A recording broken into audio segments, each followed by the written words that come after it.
My sister, Brenda Weathers, the late Brenda Weathers. I always say she's my hero. When people talk about people in Gay Liberation Front or anything in any kind of movement who's their hero, I always say it's my sister. And here's why. Um, a lot of women say Morris Kite, and I don't blame them. I like Morris too, but it was me. It was my sister. Um, in 1957, it was October 1957. When I was 17, I was starting my junior year in high school.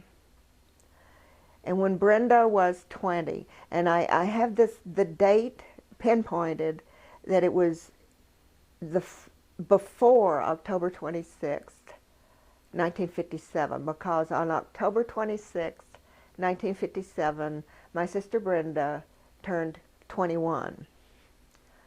And you'll see by the story that she wasn't quite 21, and that's how some of these things ensued.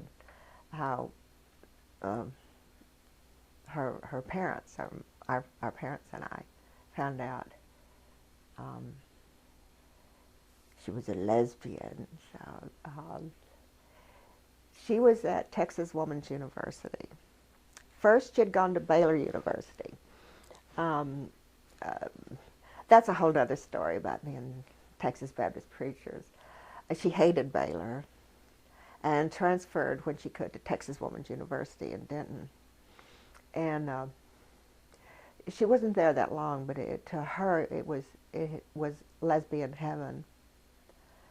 And she fell in love with this woman that she called, I've forgotten the woman's real name, but in a story or a memoir my sister wrote just a few short years before she died, she named the woman Beth. So I'll call her Beth.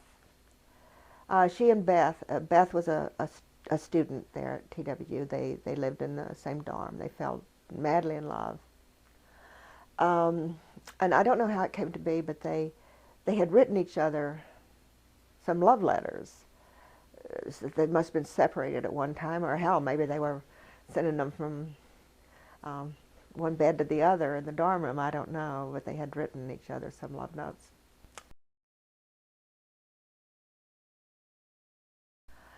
And Beth's father intercepted one of these. Obviously, there's more to the logistics of this than I know. The point was that Beth's father found out about these love notes and read them. And Beth was from Houston, and she was in. The next time she went to Houston, anyway, her father put her under house arrest in her own house. Oh, there they go again, talking with my hands. um, he wouldn't let her escape. He beat her somewhat with a rubber hose. Beth got in touch with my sister. Again, this is before cell phones, before email, anything, but maybe she got another letter out. But anyway, asking Brenda to help. And in this Romeo and Juliet situation, my sister left the dorm in Denton. I'm not sure why Beth was in Houston instead of the dorm. Anyway, Brenda went to Houston to rescue Beth.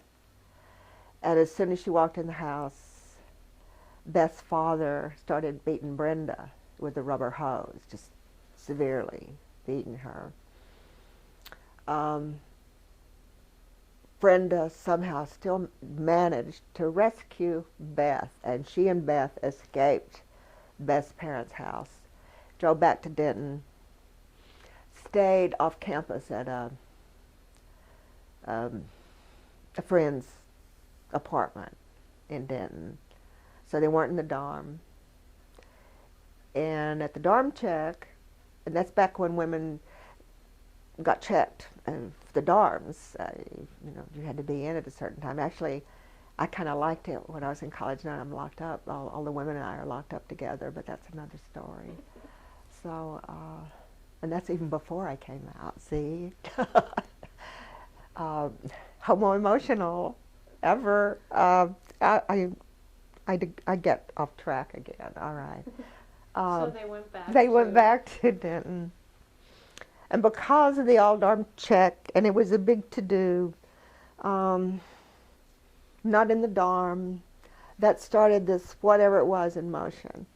Brenda and Beth ended up handcuffed down at the Denton police station, where the police talked very nastily to them, trying to get them to disavow their lesbianism. And when they would do that, they could go back to college. Brenda refused to repudiate her lesbianism or homosexuality, as would have been said, and got kicked out of college. The official transcript said moral turpitude. That's how they labeled it. Excuse me. So she wasn't 21. Remember I said she wasn't quite 21, so this had to have happened before October 26th. That's when she turned 21. But because she wasn't 21 yet, she had to tell her family. Oh, she had to tell her parents. There weren't any laws that she had to tell her little sister, but she had to tell her parents. And I wasn't there when she told them. I don't know what actually transpired, but I do know that my mother and father's reaction was not stereotypical of what you expect of a Texas Baptist preacher and his wife.